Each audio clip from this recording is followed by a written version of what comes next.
It's always a pleasure to be at Nasscom and especially the growing GCC world. And I have great distinguished panelists. We had a small prep chat before, so we are all ready. And just say a few things to set the context of what to expect from this panel discussion.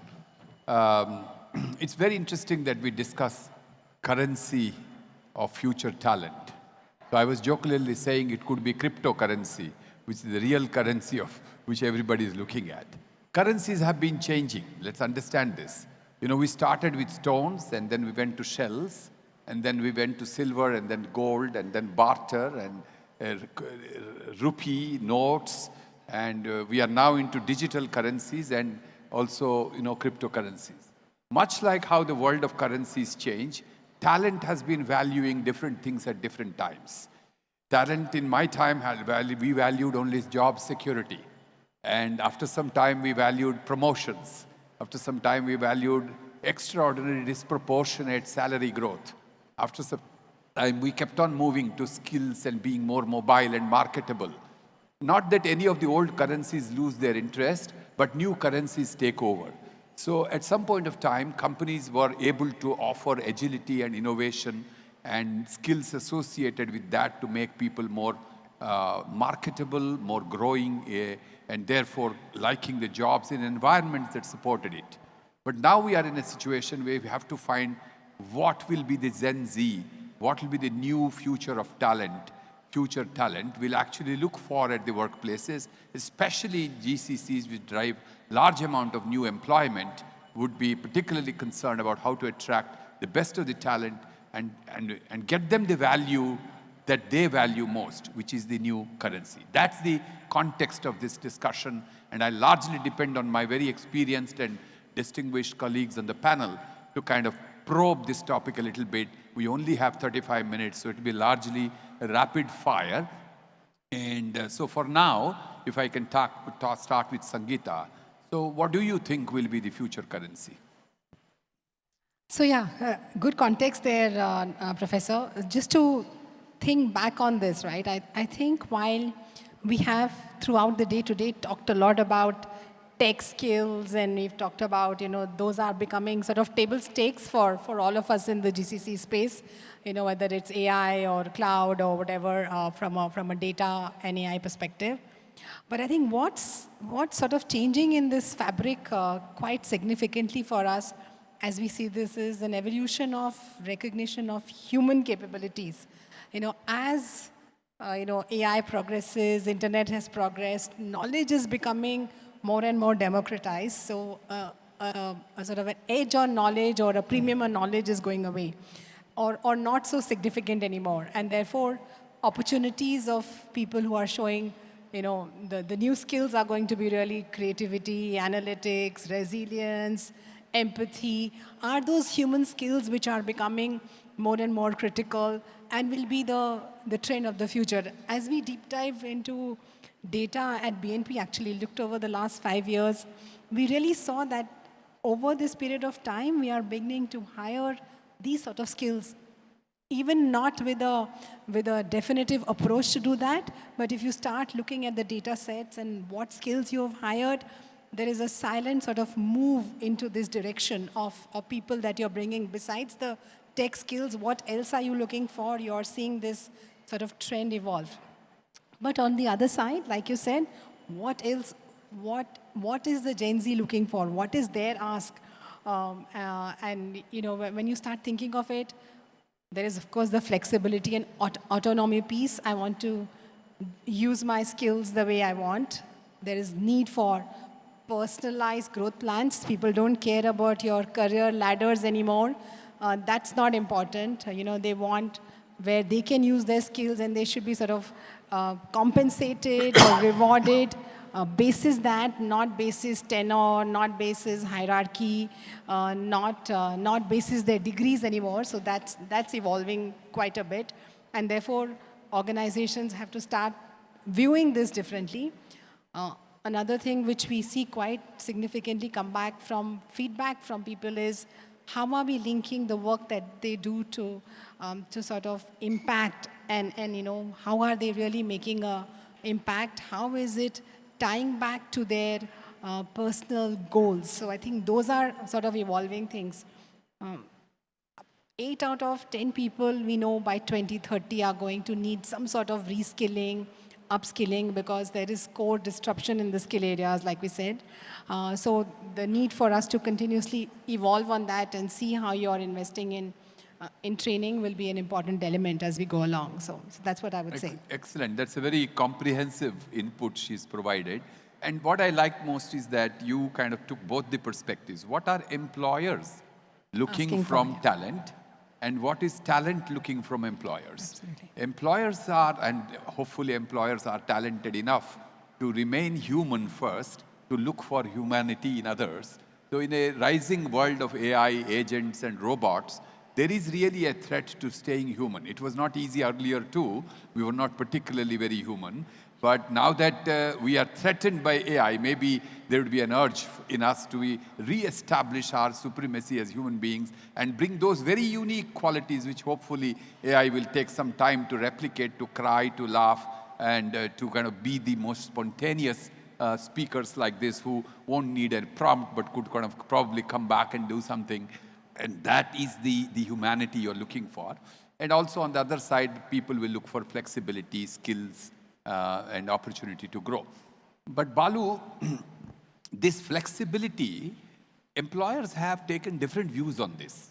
And I know through my private conversations with you, you seem to have a very different view. I mean, are we going overboard with flexibility? Can we really cater to the needs of Gen Z and their desire for flexibility? Yeah.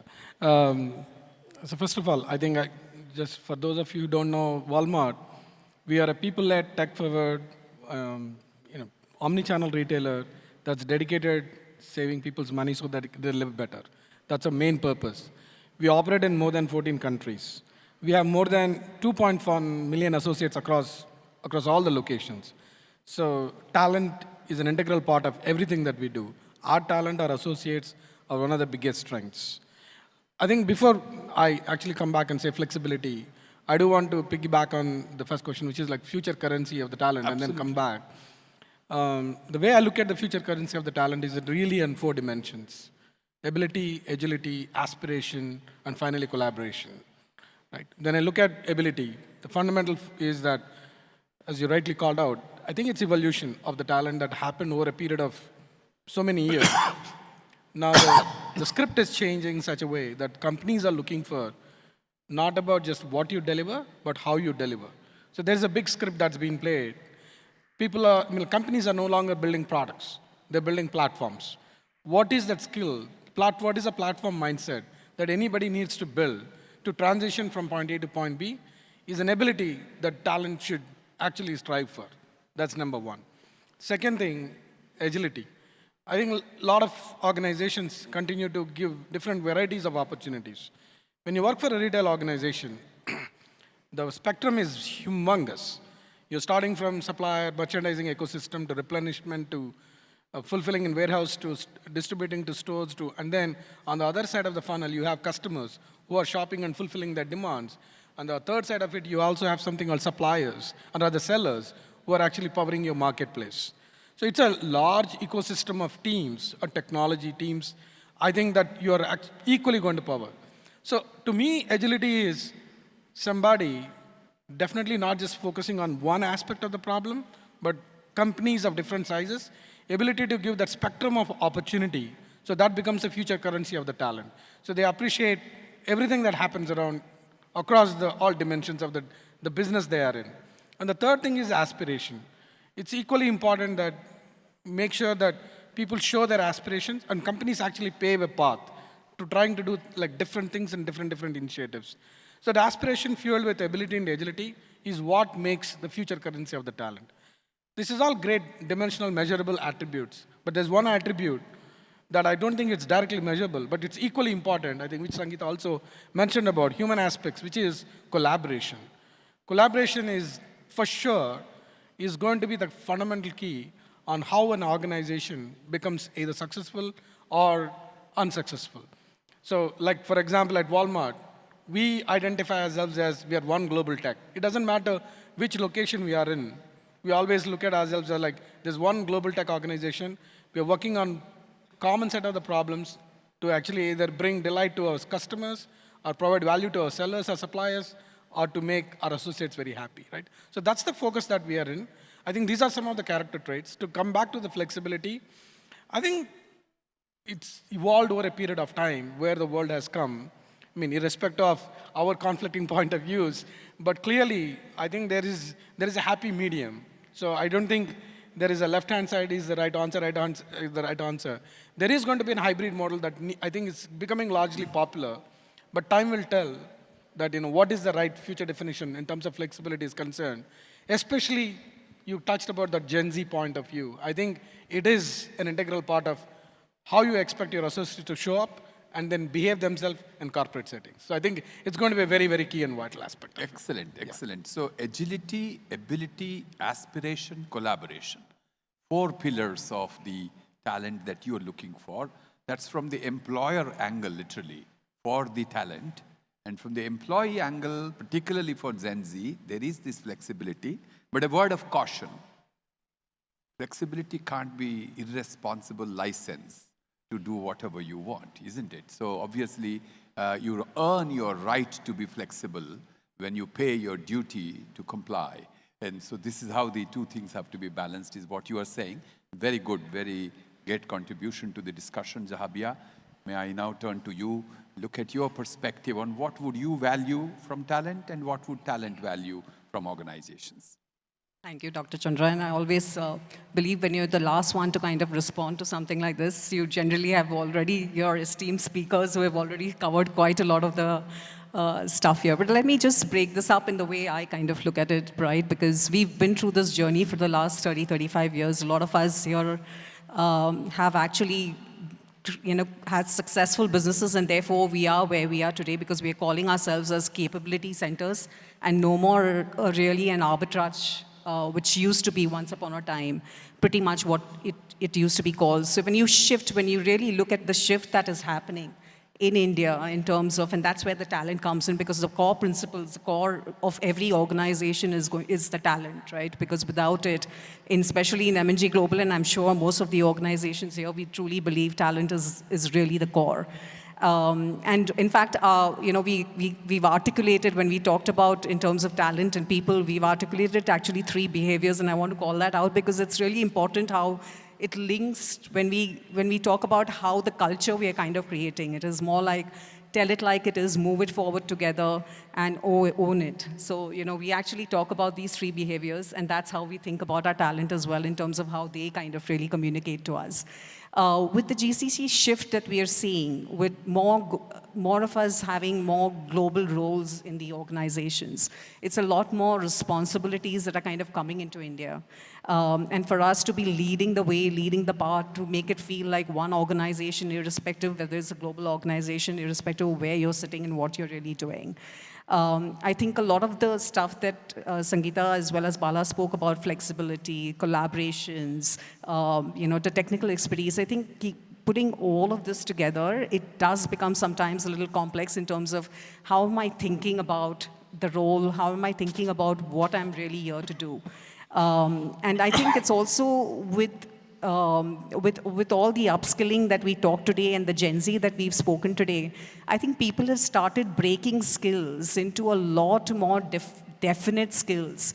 There used to be a time, I think all of us have done these kind of global roles where we've done exactly all of that we spoke today in terms of the skills and everything that we spoke. We've done it in our ways previously, but now we are kind of breaking it up into more specifics in terms of what we need from individuals in terms of when they come on board.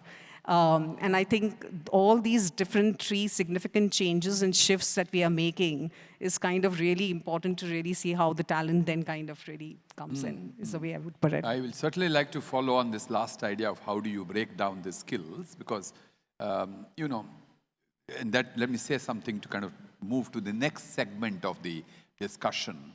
So it's been our experience that we are all very good at conceptualizing, very good at intellectualizing, and we are very good at, in fact, some of the memes, etc., that are going on around how might we be intellectualizing it a little too much. So we must hold our panelists kind of more grounded and say that, so what have you done to actually offer this currency to the talent in your companies? What have been your practices? What can the audience take away as saying, if you believe that this is what the company needs from talent or talent needs from company, is it talk, is it presentation, is it slideware, or is it happening? And if it is happening, how? So may I start with you, Sangeeta, predictably, to say, what does BNP Paribas do to fulfill the promise of the new currency? Yeah, and Doctor, there are obviously several sort of challenges in this journey because we are also in that era of evolution where things are changing quite significantly and the expectations are evolving. I would say 2-3 key challenges, and then I'll talk about how we are trying to address them, right? I think one big challenge continues to be there is a legacy mindset, and then there is obviously structures or org structures which are built around that mindset. And today, whatever we may say, we end up dealing with multi-generations still in the organization. Your managers, your senior leaders may belong to a different generation. And it's difficult for them to get away from the hierarchical construct. Actually, with the aging population in the West, when we work with our global stakeholders, maybe there are 3-4 generations at play, and you try to sort of balance that, right? So one is trying to unpeel some of this, getting away from hierarchies. So some effort in that direction to shrink hierarchies, to de-layer, to start creating the currency of experts in the system, allowing them to sort of create a career path which doesn't restrict levels of what experts can get to. I think that's sort of trying to solve for some problem in that way. Another piece is investing in training. I think if you really read some literature, about only 5% of companies really say that they are happy on how much they are investing in training. There is still large gaps of what type of training you're doing. The key thing here is that your talent is expecting training personalized, very much personalized in what they want to do, plus more real time as well. And sometimes part of the workflow, they don't want to go to sessions for 3 days, 4 days, they want real time. So we've started to look at some micro accreditations for our teams. We've created a learning platform which is bringing expertise in short bites of 30-minute sessions, 45-minute sessions to try and create that. So we are investing in training which can be more real time, more part of the workflow, so that we are enabling that to happen. I would say another challenge that we see is sort of a lack of skill data. And you were just talking about that, right? On how do you unpeel the skills and how do you sort of breaking that up. There is serious lack of taxonomy of skills or standardized taxonomy of skills today. So you're not able to comfortably compare or port skills or port people with those skills. So we are seeing on what are the ways of really unpeeling this in some of our hiring processes. We started to use cohort-based hiring where we are standardizing the skill matrix to hire, as well as using things like HackerRank to start ensuring that you are getting people at the same skill and trying to create some sort of comparability in your hiring process itself.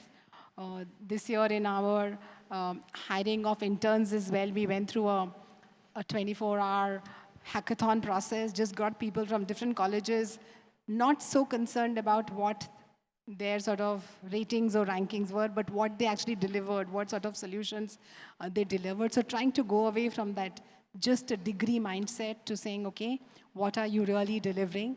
Using those as sort of alibis, I would say it's not a very structured approach, but these are steps in the direction to start handling some of these challenges as we see going along.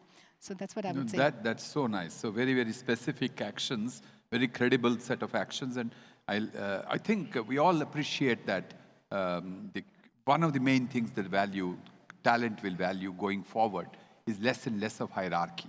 And so clearly your move towards that. Microlearning, quite a challenge for all of us to sort of move towards that. and also your ability to sort of build skill taxonomies. The last one I would underplay because my profession is at stake. I believe in selling the pedigree degrees that we all sell. If you don't kind of like it, we are going to be in trouble, but hopefully we will catch up with new solutions for you.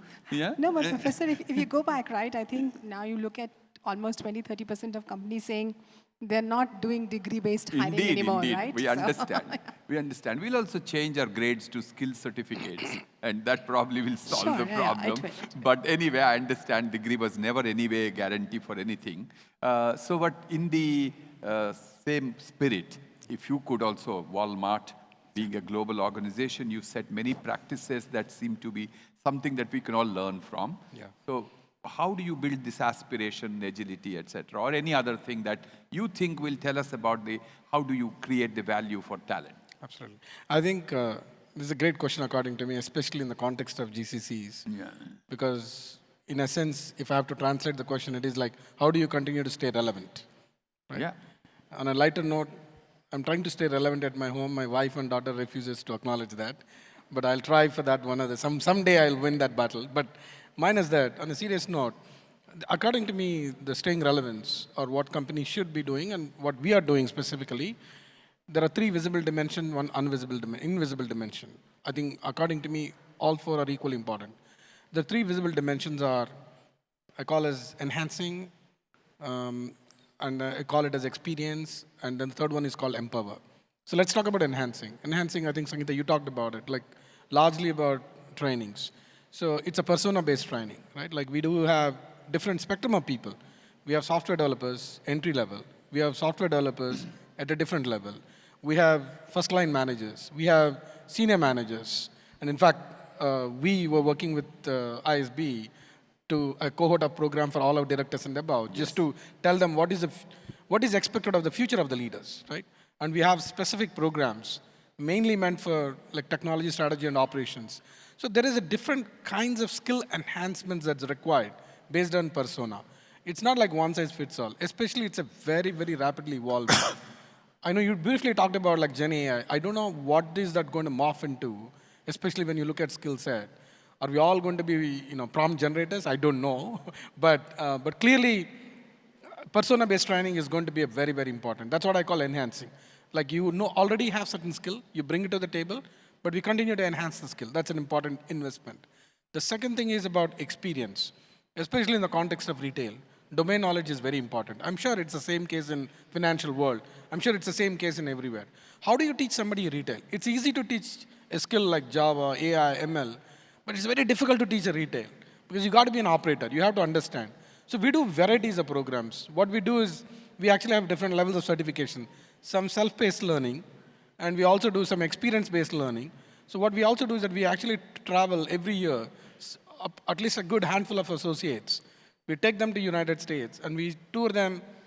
Along with them, we tour our fulfillment centers, distribution centers, stores, and we teach them what is the life in a retail for an entire week. It's a retail immersion. And we bring the talent back, and we do the train the trainers program. What we've also been doing is that we've actually now went and did 2D, 3D videos. We've actually recorded all of our operations, and they're extensive, and made it like an integral part of the boot camp, like whenever somebody joins an organization. And finally, we also made an experience center within our own office. It actually teaches everything from supplier ecosystem to customer demand, and it actually shows how do you fulfill everything, demand basis versus inventory signals versus customer fulfilling the order through last mile delivery. I think this is, I call as a second bullet point, which is how do you create that experience so that people understand relevance of what they're trying to do. And finally, I call is empowerment. Empowerment comes in two ways to me. One is that, partner with your local ecosystem, like our co-create. We do a lot of partnership with ISB, ISC Bangalore, IIT Madras. We have specialized research with some of these institutes. I think that gives them that empowerment of whatever they learn. And then finally, we also actually actively engage with startup ecosystem. We have a concept called Adopt a Startup or a Sparkubate, where we want our associates, finally, whatever the learnings they have, to create or accelerate business value, right? Eventually, that's what matters for an organization. So these three dimensions are visible dimensions, very important. But there is one invisible dimension, which is, according to me, is very integral part. We all try every day in, day out, but it's difficult to get it right because it's it's that nature of that, which is culture. And like there's a famous saying that culture eats, strategy for breakfast. On the similar note, absolutely, like you continue to make an impact. You can teach all these values, but if you don't make a good way for the culture, then everything else is for a task. So to me, these 4 dimensions, day in, day out, are the 3+1 dimension, are very important, and that's what we do at Walmart. Wonderful, wonderful. So you have a whole plan, sounds like a plan, as they say. Very good. Zahabia. I think pretty much to kind of leverage some of the platforms that people are talking about, our organization as well kind of looks at it. I think I'll break it up a little bit into 2, besides the dimensions that Bala spoke about. It's more technicals and soft skills. So you do have technicals and certainly certain niche skills where you need to kind of certifications and making sure you get the valid certifications, which are really, the person can carry forward and helps in their career growth, whether it's an actuarial, or any kind of a data science, data analytics, and things like that, which need those really good certification programs, where we do support and sponsor some of those programs. The other thing is also about mobility. In a way, Bala did touch about, taking the individuals back to a certain locations and actually experiencing how it really works. I think we do a lot of that transitions between people actually moving to UK, coming back, or people coming from UK into the office to actually sit with the teams on the ground and, go through in terms of what, they have been doing over the years and things like that. So I think, and the other one is also kind of experiential. So your interns, when you break it up again, it's never easy, right? The dimensions, there's so many different dimensions. You're looking at your interns, you're looking at your first level entries in terms of what the programs that need to be there. And then you also have your leadership, which needs a very different kind of leadership trainings to kind of take on more global roles. And in terms of taking on more responsibilities, we want to kind of make sure we are even touching base on some of those kind of niche skill sets that you need as a leader and an influencer, as well as like someone who's driving a lot of stuff. So different dimensions, again, in ways of how you kind of look at upskilling. But I think all of us believe it's so important in the organization for you to have some of those programs there. Wonderful, wonderful. So now I'm going to move to the 3rd segment, which is an unexpected one. We didn't prep this, and I thought we should sort of leave the audience being more vulnerable. We said we know what people value and what we value. We said here are things we are doing. Of course, we said that they are addressing the challenges. The question now is, what are the challenges, 1 or 2, not too much, we don't have too much time, that you still feel we need to all of us here need to think about as we think about engaging with the future talent. What is the big one challenge that you would think about? We should all think, and including your company, and do something concrete to be able to be attracting, retaining the future talent. Okay. Yeah, Balu? Yeah. So I think, to me, there are 2 important things. I think I briefly touched about, I want to re-emphasize, right? The first one is obviously the domain knowledge. So I think when I talk to my friends and colleagues, I think everybody understands when you work like 10,000 miles away, people understand how to write code, but having the customer empathy or associate empathy is very difficult. Like, how do you create that? I think is a challenge. And I don't think it's a binary metric 0 or 1. You have to continue to make an effort on how do you teach them the tricks and trades of the business. The second one is culture, again. I think it's a very, like, you can get everything right. If you don't get the culture right, then I think everything defeats the purpose. Like, for example, we are a servant leadership culture. So a lot of people ask me, hey, how do you lead a large team? How do you lead thousands of people's of team? So I tell them only one answer, like in a servant leadership mindset. So I don't, nobody reports to me. I report to everybody else in the company, organization. And not only you say it, but you actually have to show it. Practice. You have to walk the talk. Then I think when the leaders of the organization show that they can walk the talk and they can show that they can be right role models, I think, again, it's not a binary metric, but it will continue to change. So but domain skills and culture, those are the 2 big challenges. Let us say, to be humble, we haven't still fully handled well. We need to build in our respective companies far more domain. For the GCCs, this is an extremely relevant thing because the people, headquarters which invest here, often can't do enough to get people familiar with the main business that's there in the respective home countries. And people far off, they haven't lived that world. So not knowing domain skills makes functional skills a little less relevant from a business point of view. I agree. So I think that's what you are alluding to. Absolutely. So Sangeeta, what is the challenge that's not addressed yet? Yeah, I would say it's a little bit of the legacy mindset which I referenced. Today, the ability of our current HR construct, which is very driven by say hierarchies or the hiring, the compensation constructs, which are very driven by role-based sort of structures, are not flexible enough to accommodate the demands of the new talent. And I don't think we've done enough in that direction to evolve as an industry to sort of break these and begin to create that maybe more skill-driven agenda of HR versus a hierarchical agenda. So I think there is a gap there for us to still climb and do that. I would also say, and of course, the domain piece is for me equally important on a BFSI construct as well, especially because we deal with these regulators in a very big way, and our ability to sort of manage these regulators, especially with the data privacy laws. We have to continue to keep that pressure of compliance on people going, and it contradicts with the free-flowing demand from our associates to be able to experiment with things, to be able to be allowed to access different kind of AI models, and we are constantly restricting that ability to be creative. So I think we need to solve for that equation. It's a We great want point. people's creativity, but we are getting restricted somehow. Absolutely great point. And you see, I want to really highlight this, that whenever we, especially all the techies, when we think of legacy, we think of the IT systems that were legacy, the mainframe is legacy or whatever. But the mindset legacy is a bigger legacy than the technical legacy that we are all fighting.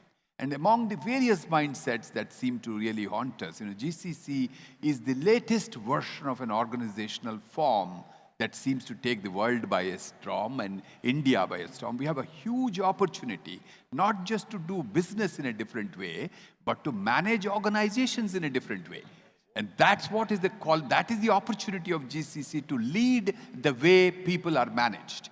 And if that has to be done, the legacy mindset of hierarchy and this whole desire to boss over people probably has to be let go, and we need to probably create a non-hierarchical, more autonomous, more self-managed teams that seem to really be valuing that kind of an environment. And GCC have, now that you have the opportunity to build it fresh, and a lot of them you have ability to create a new industry almost, I think you should take the lead in creating this. So this is an amazing point and that I you think, have made. Now we have earned the credibility to sort of do that as well and be different from your global organizations, because there's a lot Indeed, of autonomy indeed. now to sort of pan it out the way you think it's Yeah, right for the team but here. the global organizations are also suffering from legacy mindsets. So therefore, it is passing on here, is my observation. No, that's right. Yeah. So if, Jahabia, what is the challenge that you would like to address? So we spoke a little bit about the internal challenges, right, in every organizations, and in terms of the mind shifts of legacy to all of that. But there's also, I think, from our own education systems as well. I don't know in terms of how many people are aware in terms of what GCCs are really doing. So when you bring in the entry level, because most of us are really looking for talent, and we look for more experienced talent because we want people who have understood the ecosystem, understand the global influencing, understand all of that, right? So I think there needs to be a little bit of probably from an education, and since you sit in the ISB world, and we were talking about whether people of how familiar are they with GCCs and the financial services, or do they consider a service like an Wipro or a TCS, because those are much more known. No, they look at you as potential employers, I can assure you that. So I think that kind of a little familiarity of what really are we getting into this world, and what does this world really mean? I think a little bit of that entry knowledge will really truly help people to kind of settle into the organizations much more quickly, adapt much more quickly, and able to kind of really understand how organizations really work, especially when you're in a global construct, like you said. Thank you. We are in last 50 seconds, not minutes. And it's a pity that I'm not able to get you to talk, but that's how we are designed, running against time. I'll only say at the end one thing that, as I said, GCCs have a huge opportunity to set new trends and lead the way for making talent as this. And talent obviously is the real heart of a GCC. It's called the talent arbitrage. The real issue is no more cost arbitrage, but talent arbitrage. So all the talent practices need to be reimagined, innovated into. If I were to leave you with 3 currencies that the future talent will value, it will be the famous Daniel Pink's words: autonomy, mastery, and purpose. People of the next generation look for greater freedom, greater autonomy in matters that matter to them. Don't micromanage them. People will look for greater mastery, which is they want to develop their skills, they want to be more marketable. Don't let them underperform and undertrain. People will want to see purpose. Don't make their jobs meaningless. If we can just offer this, that will be the currency that the future talent will really value. You are all in the right direction, sir, ladies and gentlemen. Thank you very much for your patience. It was a great opportunity. Thank you.